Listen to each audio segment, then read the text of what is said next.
sempre brinquei que o avião só voa com duas asas. E as asas são milimetricamente iguais.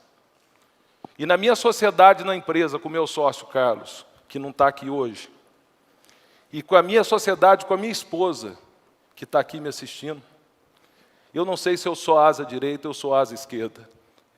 Eu sei que eu sou uma das asas e eles são a outra asa do avião. E o primeiro negócio que eu fiz foi uma fábrica de carroça. Eu vendia carroça. Eu queria fazer, não a carroça mais bonita, mas eu queria fazer a melhor carroça que existia no Brasil na época. Depois da primeira carroça pronta, da segunda, eu resolvi, menor de idade ainda, que eu queria ir para a Bahia. Minha história começou em Itabuna, Mônica, Ilhéus, eu conheço toda aquela região. E eu fui vender carroça, era essa carroça que eu fazia. Vocês olham, o pneu dela é de Volkswagen, o chassi dela era de ferro. Era uma carroça extremamente resistente e que quem comprasse teria carroça para a vida inteira. Eu comecei a vender carroça, mas eu também, meu pai tinha uma fábrica e eu fazia as carroças nas horas vagas das máquinas. Ele tinha uma máquinas Léo e fabricava uma picadeira de cana para tratar de vaca. Só que a picadeira do meu pai era muito ruim. E eu não tinha coragem de oferecer aquela picadeira para os clientes. E ele achava que eu tinha que vender aquelas picadeiras. Eu falei, não, mas o que eu não compro para mim, eu não posso vender para os outros. Aí meu pai falou, então, meu filho, então segue sua carreira solo. Eu falei, tá bom, pai.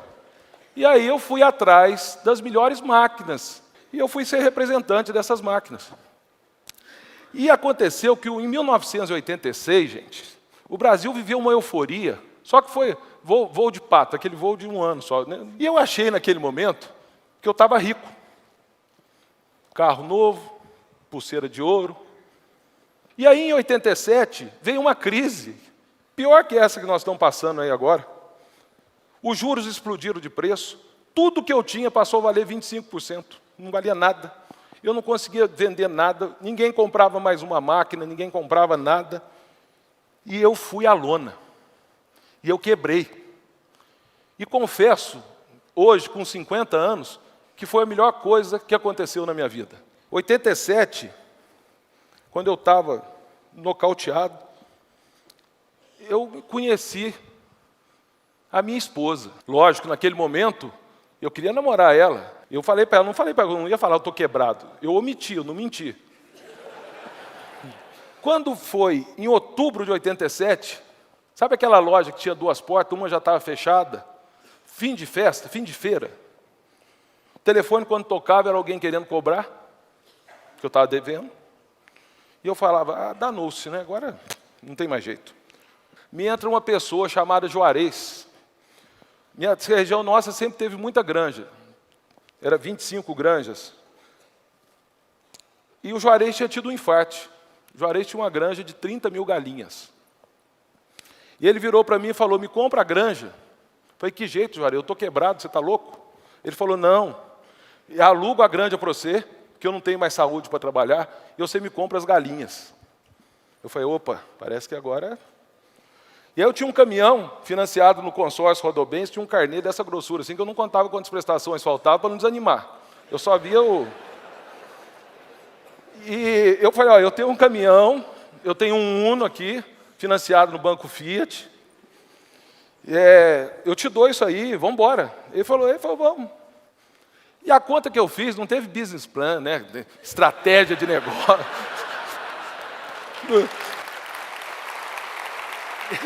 E aí, eu falei, qual que é a conta caipira que eu fiz? Eu falei, olha, a galinha bota todo dia. Na minha região, as pessoas mais bem-sucedidas eram tudo dono de granja. Se ela bota todo dia, eu vou ter dinheiro todo dia. Tendo dinheiro todo dia, eu vou acalmando os credores todo dia. Eu comecei, agora eu pago as contas, né? Trabalhava dia e noite, vamos e vai. Rogéria me ajudando, ela ajudava a classificar ovo, ajudava a carregar galinha. Aquela confusão, tudo muito pequeno. Um dia, o gerente de um banco, danado, viu? Eu estava devendo nesse banco, não tinha dinheiro para pagar. Ele ligou para o meu sogro. Vocês estão rindo? mas foi isso mesmo. Ele ligou, aí cheguei de noite, e ela chegou, o olho chorando, falou assim, ó, acabou, não sou mais sua noiva. Você mentiu para mim. Foi mentir não, eu omiti. Você mentiu, você está quebrado, você está devendo, e eu não quero isso para mim, eu não aceito isso, não aceito cobrador na porta de casa. Fui embora para casa, em 1987, imagina, o uísque era old age, né? Tomei um litro daquele uísque. No outro dia, chorava igual criança. Falei, perdi meu talismã. No outro dia, o que acontece? Acordei de ressaca, com as mesmas contas, sem a namorada, sem a noiva, e agora complicou. E aí, quando vê, para minha felicidade, quem que chegou lá em casa? Cidadezinha pequena, 12 mil habitantes, tocou a porta, era a Rogéria. Obrigado, Rogéria, daquele dia. Ela chegou lá em casa e falou assim, olha, não sou mais sua namorada, não sou mais sua noiva, mas sou sua amiga. Levanta dessa cama, eu vou te ajudar a trabalhar. Não conta comigo como noiva nem namorada, mas eu sou sua amiga. Eu falei, opa. Aí deu uma dor de cabeça, uma ressaca, mas vamos embora, né? Chamou para cá. E aí, eu lembro que na época eu não tinha computador. Eu fui numa papelaria e comprei uma folha de papel ao maço pautado, que eu acho que os jovens aqui não conhecem. E ela era folha dupla. E ali eu sentei com a Rogéria, comprei uma caneta Bic vermelha e uma azul, porque na época não tinha marca-texto. E lá eu comecei a escrever todo mundo que eu devia. E eu lembro que lógico que eu comecei na primeira folha, eu colocava as contas pequenininhas, para poder, né, ir animando e mostrando para a Rogéria que eu estava melhorando de vida e pagando as contas e usando a caneta vermelha.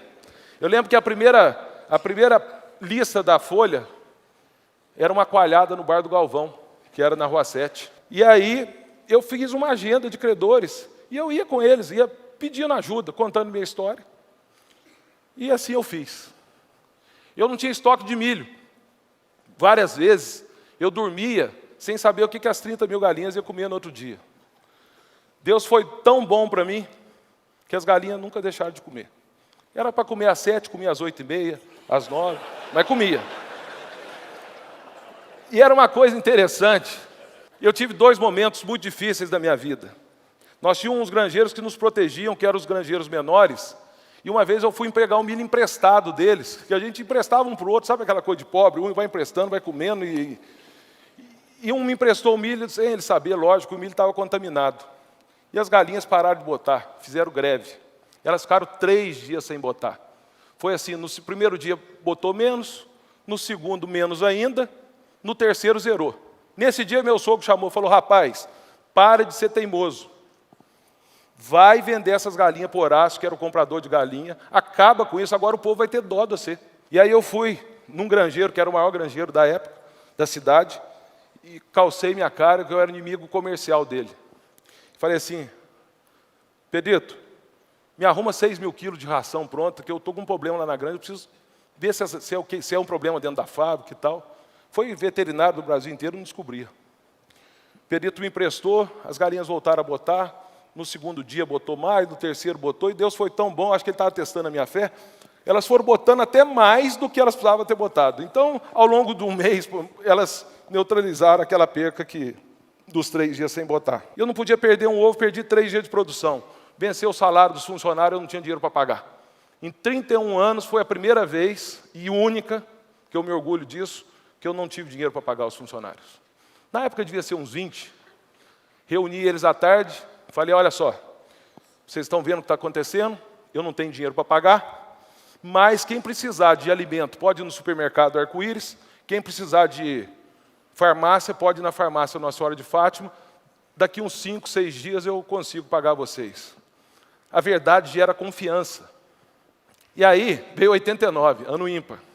Casei, paguei a minha última dívida. Eu lembro que a última dívida daquela folha de 4 páginas, era um acerto de carro, e eu tinha 2 correntes de ouro ainda. Eu falei, pelo amor de Deus, deixa eu te dar essas correntes de ouro aqui e acabar com isso. Ele falou, mas como é que nós vamos calcular o preço disso? Eu falei, é simples. Pesa na balança Filizola ali do supermercado. Mas e quanto custa a grama? Eu falei, pega o estado de São Paulo de ontem, vamos lá ver quanto custa a grama do ouro. Não tinha internet, não tinha nada, era retroativo. E ele aceitou. E ali eu paguei minha última conta, fui para casa aliviado. Em 89 eu casei. E aí eu comprei um caminhão novo, uma F4000 nova. Comprei o primeiro terreno, 15 quilômetros de terra. O dia que eu mais precisava de dinheiro era o dia que mais o caminhão atolava por causa do barro, na época da chuva. Mas construí a primeira granja de 70 mil galinhas. E aí eu fazia gaiola de dia para os granjeiros ricos e à noite para mim. Aí em 92 eu já tinha uma granja de 70 mil galinhas e eu sonhava com uma granja perto do asfalto. E aí fiz uma granja, beira do asfalto, 30 mil galinhas.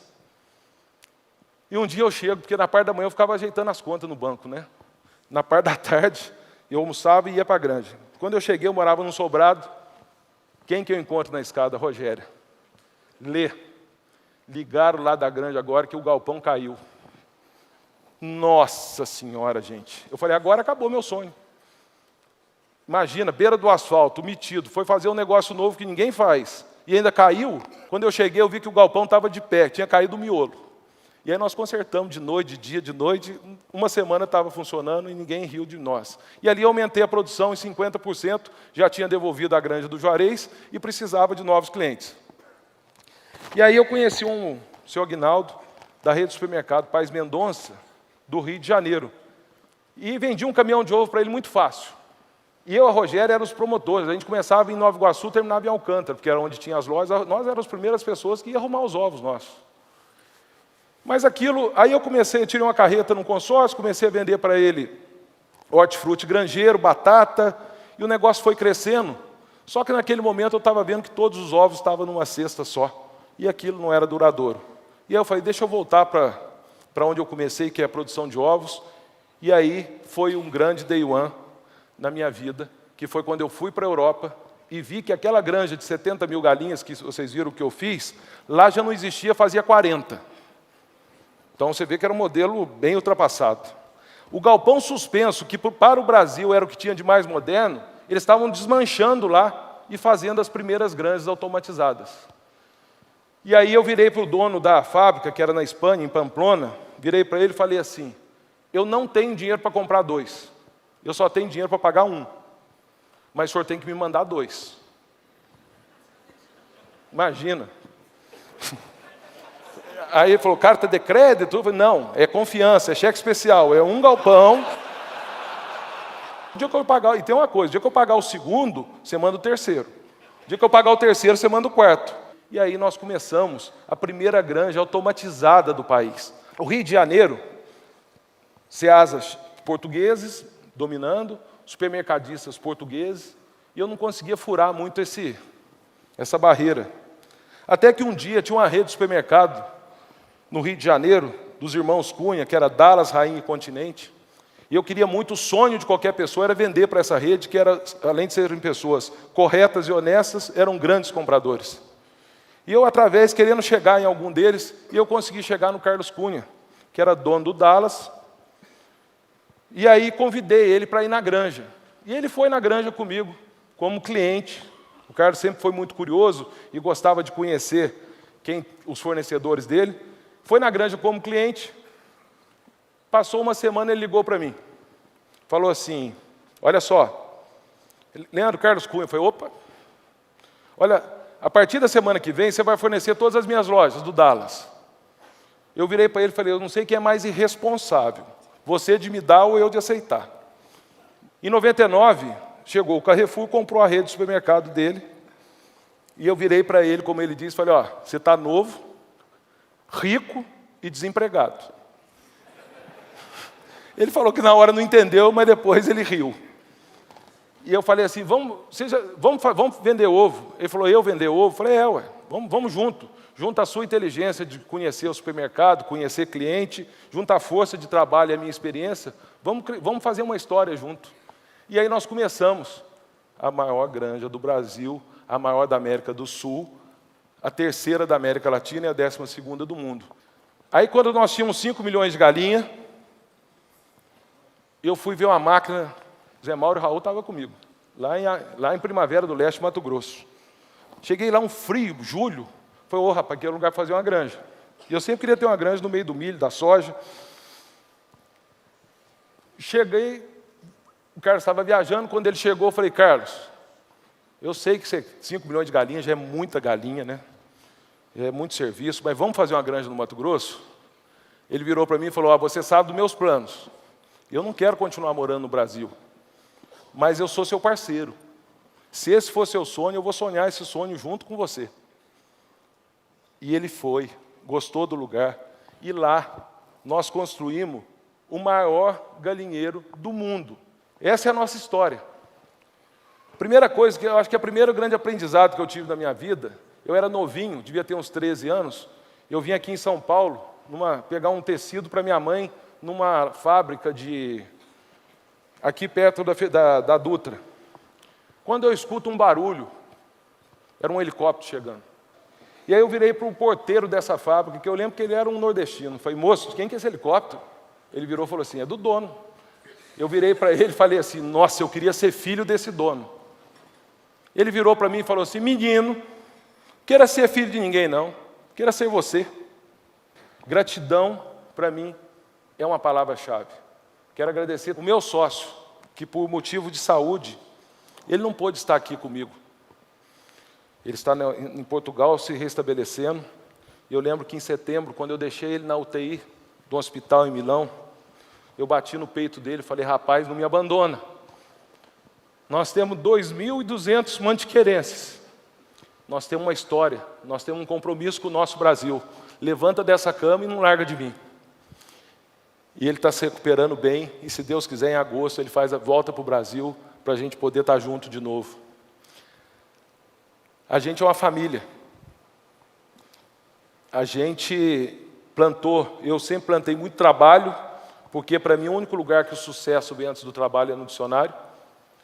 Eu sempre tive muita gratidão e sempre tentei ser o mais honesto possível. Então essa é a história, essa é a minha história, e eu colho o que eu plantei, porque quem planta jaca não colhe abacaxi. Muito obrigado a todos vocês.